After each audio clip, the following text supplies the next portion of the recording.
আজকের এই ঐতিহাসিক নির্বাচনী জনসভার সম্মানিত সভাপতি অ্যাডভোকেট শফিকুল আলম বড় ভাই উপস্থিত রয়েছেন। খুলনা বাগেরহাট সাতক্ষীরার ধানের শীষের মনোনীত সংসদ সদস্য প্রার্থীগণ, জাতীয় নেতৃবৃন্দ, এই তিনটি জেলা থেকে আগত নেতা কর্মীবৃন্দ, সাধারণ জনগণ, সবাইকে আমি আন্তরিক শুভেচ্ছা এবং অভিনন্দন জানাচ্ছি। প্রিয় বন্ধুরা আমার, এই বাংলাদেশের আজকের এই মুহূর্তে সবচেয়ে নির্যাতিত এবং জনপ্রিয় নেতা বিএনপি চেয়ারম্যান, আগামী দিনের রাষ্ট্রনায়ক, যিনি আগামী 12ই ফেব্রুয়ারি জনগণের ভোটে নির্বাচিত হয়ে আল্লাহ রাব্বুল আলামিনের ইচ্ছায় রাষ্ট্র পরিচালনার দায়িত্ব পাবেন, প্রধানমন্ত্রী হিসেবে যিনি নির্বাচিত হবেন জনাব তারেক রহমান, আজকে খুলনায় আগমন উপলক্ষে হাজার হাজার লক্ষ লক্ষ জনতা এই খুলনার মাটিতে মিছিলের নাগরিকে পরিণত হয়েছে। অলিতে গলিতে হাজার হাজার মানুষ ধানের শীষের মিছিল করছে। আজকের এই খুলনা নগরী উজ্জীবিত হয়েছে, আলোড়িত হয়েছে।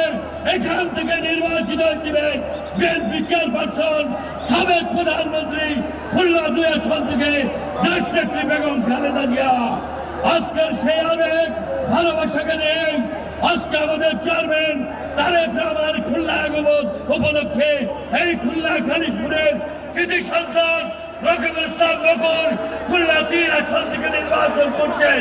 4 আসন থেকে আর একজন কৃতি সন্তান আজিজুল মালিক হেলাল সহ হাবিব ভাই সহ 17 প্রতিদ্বন্দ্বিতা করছেন। আজকের খালিশপুরে প্রত্যেকটি শিল্প প্রতিষ্ঠান বিরাট নদীতে পরিণত হয়েছে। লক্ষ লক্ষ হাজার হাজার শ্রমিক আজকে বেকার হয়ে গেছে। এই খুলনা ছিল শিল্পনগরী।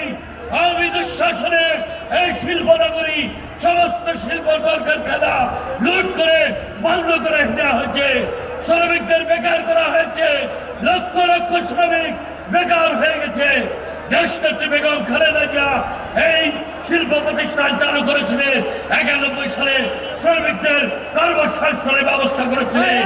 আজও সেই শব্দকে নিয়ে তারেক রহমানের নেতৃত্বে 31 দফার ভিত্তিতে একটি জনকল্যাণমূলক রাষ্ট্র কাঠামো, সামনের বাংলাদেশ, ক্ষুধা দারিদ্র মুক্ত বাংলাদেশ, তরুণদের কর্মসংস্থানের জন্য এবং এদেশের সমৃদ্ধ অর্থনীতিকে গড়ে তোলার জন্য প্রত্যেক এলাকাবাসীতে সমস্যা চিহ্নিত করে তিনি উন্নয়নের পরিকল্পনা করেছে।